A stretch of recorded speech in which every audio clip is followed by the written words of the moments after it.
Market predictions for 2026.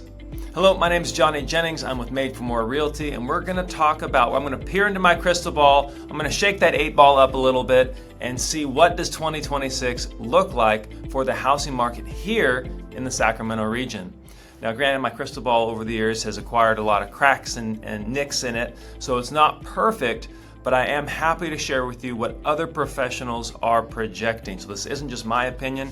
This is what a lot of industry professionals locally and nationally are saying. So let's start with the national. So what people are expecting to happen on a national level is home prices to increase on average about 2%. So for easy math's sake, let's say the house today is currently worth $500,000.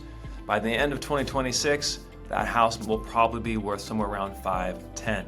So that's better than the other way, but we're not seeing crazy gains. At least crazy gains are not expected in 2026. And then another question I always get is, what about interest rates? Aren't they going to drop? What are those going to look like? What people are projecting is interest rates will be somewhere between 5.6% and 6.6%. So somewhere within that 1% range. Again, 5.6 to 6.6, but again, not a whole lot of movement. You're not going to see any 4s or 3s, at least not likely in 2026. By the way, it's crazy. We're already talking about 2026. It seems like we just started 2025. Now, on a local level, here's what I'm hearing and here's what I'm seeing. A lot of people who listed their houses this year didn't get the amount that they wanted for it. So they hit pause and they're going to relist in the spring. A lot of people who are tired of waiting. They may have that 2, 3, 4% interest rate, but they need to move. Maybe they're tired of the stairs. Maybe the house is too small and their family has grown. Maybe it's somebody who's been living in an apartment, has been waiting for prices to come down or interest rates to come down, and they're just like, hey, it's not happening anytime soon. I'm going to make 2026 my year to buy. So what we're starting to see is this massive buildup of homes that are likely going to go on in the spring.